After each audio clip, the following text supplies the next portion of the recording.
So, South Africans, we've been spending unprecedented hours in the dark, and when they're available, switching on the lights is about to become more expensive.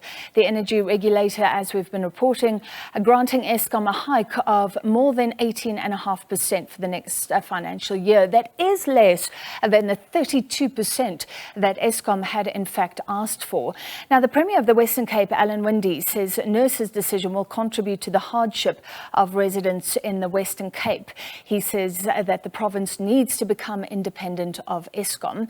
The Premier joining us now. Thank you for being with us, Premier. If you don't mind, let's take a detour first and start with what happened just before this latest bout of stage 6 rolling blackouts. Now, according to Wesco, tourism was looking good in the Western Cape. The number of US tourists over December was expected to even exceed pre-pandemic levels.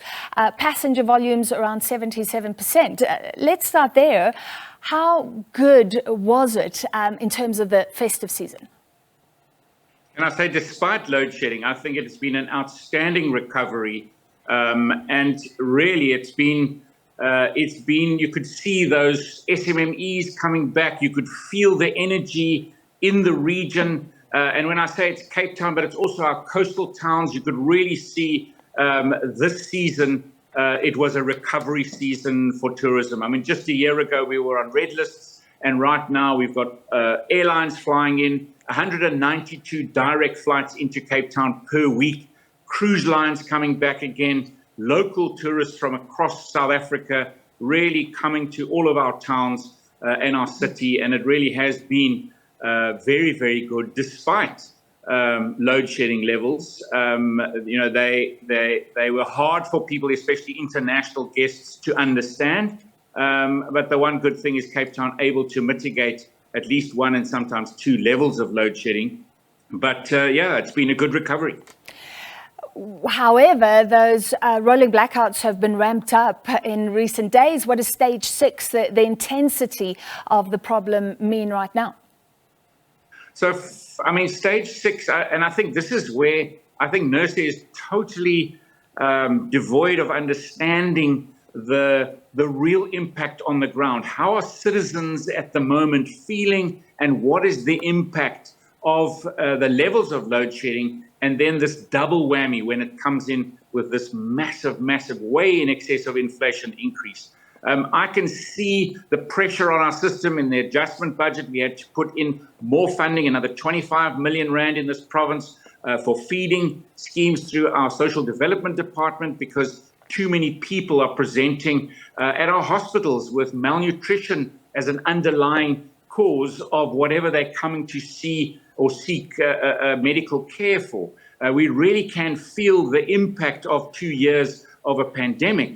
And it is our businesses that create the jobs, that enable the economy.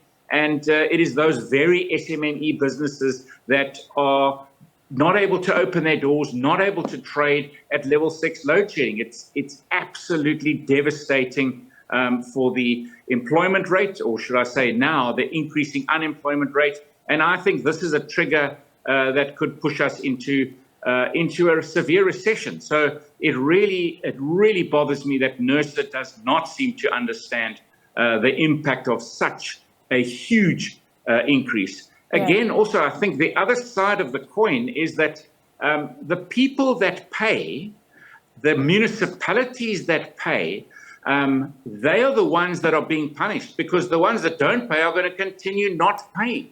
They're not going to notice, an 18.6% increase in energy, because they just don't pay. Yeah. We've got 400 billion rands worth of debt at Eskom. And I think it's the same old that just get punished over and over again. It's going to have devastating impacts on our economy. So you're obviously against this pay hike, revenue, electricity tariff increase. However, isn't another side of the coin that Eskom needs to survive? I mean, its very survival is at stake given the finances. But they need to run a proper business. They cannot have the debt levels and bad payment records that they've got.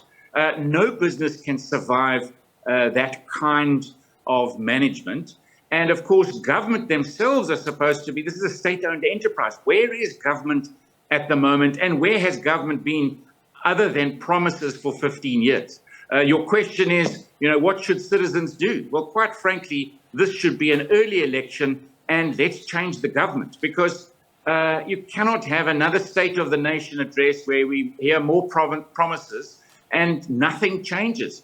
How many years must we have load shedding for? And as you, in some of the inserts, this is not a quick fix. It takes months and months and months to get megawatts of energy back into the system. Where is the management of Eskom? Where is the national government in making sure that this is sorted out with absolute urgency?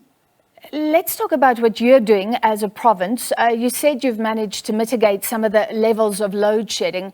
Is that still working? And the reason I ask, I noticed a tweet by Helen Ziller, the DA chairperson, raising an issue that I've experienced here in Johannesburg, where the load shedding schedule says 4 hours, and we'll bring up that tweet. She said it was extending beyond 4 hours. So that would be in the city of Cape Town's control, am I right? And what's happening?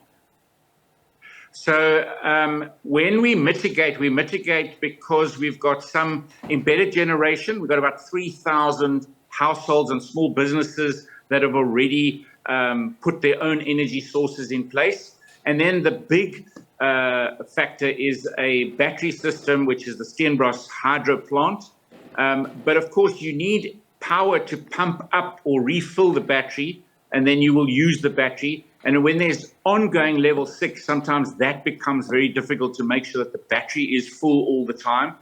So we can't guarantee, the 1 and sometimes 2 levels ongoing when it's level 6. It really puts a lot of pressure on the whole system as a whole. And then, of course, our other municipalities are the same as the rest of the country, and really feeling the brunt of level 6. And your response to what she's saying, that it went beyond the hours designated for load shedding? Now, that probably, I'm not sure exactly what the reason was for that. What I don't know. We'll have to find out. Yeah. All right. You've again expressed the need for the Western Cape to become completely independent of Eskom. I mean, how is that going to be possible? What sort of time frame would that involve if it was possible? So we already have a plan that says it's a resilience plan that looks at a 2030 and a 2050 vision of how we really start to get and enable private sector investment into our grid systems across all of our municipalities. We've just been speaking about Cape Town. That plan is supported by a program we call the Municipal Energy Resilience Plan. We've been putting money into it now for a few years. Cape Town last year already went out on their first bid for 200 megawatts of their own power, which again will put another level of load shedding free into the system, actually probably a little bit more than that. And they are going out for their next round.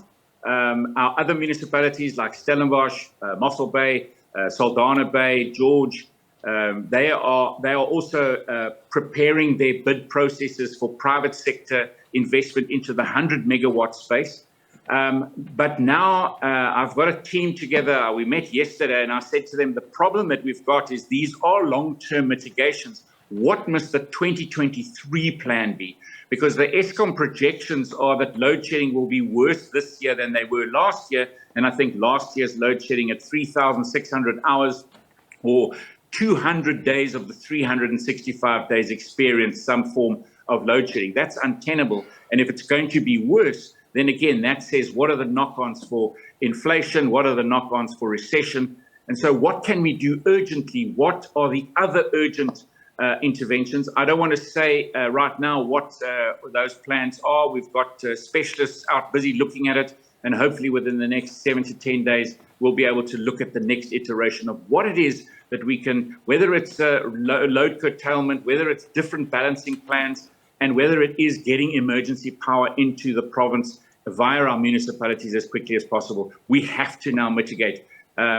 Provinces don't really have a big role to play, but I'm saying we now have to step up and play a much more important role. And if I look at what's happening in Eskom, I look at the next few years ahead, it does not give me a lot of hope. So we've got to make sure we mitigate as much as possible in the province.